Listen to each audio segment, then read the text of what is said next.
شام میں روس کے فوجی اڈے۔ روسی حکام نے شام میں اپنے مستقل فوجی اڈوں کے قیام کا اعلان کر دیا ہے۔ روسی وزیر خارجہ سرگئی لاروف نے کہا ہے کہ شام میں روس کے 2 مستقل اڈوں کے قیام پر کام شروع ہو چکا ہے۔ روسی صدر ولادیمیر پوٹن نے طرطوس اور حما میں روسی فوج کے لیے مستقل اڈوں کے قیام کا حکم دیا ہے۔ روس کے سرکاری نشریاتی ادارے RT کی رپورٹ کے مطابق روس کے وزیر خارجہ سرگئی لاروف نے کہا ہے کہ شام میں 2 فوجی اڈے مستقل بنیادوں پر قائم کیے جائیں گے، جس کی منظوری روس کے صدر پوٹن دے چکے ہیں۔ اطلاعات کے مطابق روسی وزیر خارجہ سرگئی لاروف نے کہا ہے کہ روس نے شام میں 2 فوجی اڈوں طرطوس اور حما میں اپنے فوجیوں کی مستقل موجودگی کی تیاریاں شروع کر دی ہیں۔ روسی چیف آف سٹاف نے گزشتہ ہفتے ان دونوں فوجی اڈوں پر اعتماد کا اظہار کیا تھا۔ اب ہم نے انہیں اپنے مستقل فوجی اڈے بنانے کا آغاز کر دیا ہے اور اس کی منظوری روسی صدر ولادیمیر پوٹن پہلے ہی دے چکے ہیں۔ شام میں طرطوس کے اڈے پر بیڑے کی کومک کے مرکز کی توسیع کے حوالے سے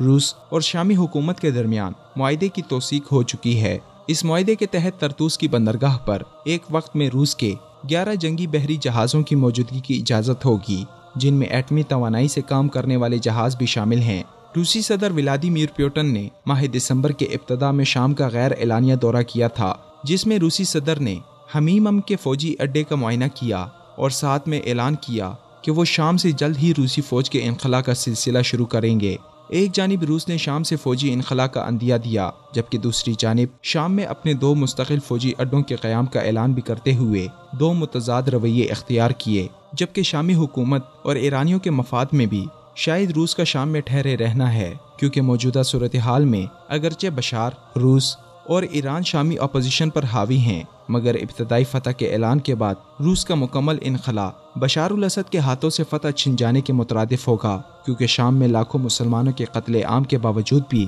ایران اور بشار الاسد کو بدترین ناکامیوں کا سامنا تھا۔ ایسے میں روسی فوج کی مداخلت اور 1 لاکھ کے قریب فضائی حملوں نے صورتحال بدل کر رکھ دی ہے۔ اب روس کے اپنے فوجی اڈوں کے قیام کے اعلان سے یہ ظاہر ہوتا ہے کہ روس بھی امریکہ کے نقش قدم پر چلتے ہوئے اپنے اثرات شام میں مستقل قائم رکھنا چاہتا ہے، جیسے امریکہ نے افغانستان میں فوجی انخلاء کے بعد بھی ہزاروں فوجیوں کو تاحال افغانستان میں تعینات رکھا ہوا ہے، جبکہ دوسری طرف ایرانی مفادات کے لیے روسی اڈوں کا قائم ہونا بھی ایران کے لیے باعث پریشانی ہے، کیونکہ ایران یہاں پر بشار کے کنٹرول کے بعد حالات کو مکمل اپنے کنٹرول میں لینا چاہتا ہے، جس کے لیے ایران نے اپنی نجی ملیشیاؤں بالخصوص پاکستان، افغانستان اور دیگر ممالک سے لائے گئے کرائے کے قاتلوں کے اڈے قائم کرنے کا عندیہ دیا تھا، تاکہ شام کے محاذوں پر لڑنے والے غیر ایرانی شیعہ جنگجو ایرانی مفادات کا تحفظ کریں۔ اس حوالے سے ایران اور بشار الاسد کے درمیان اندرون خانہ معاہدے کی بات بھی منظر عام پر آئی ہے۔ اگرچہ بشار الاسد ایرانی کٹ پتلی ہے،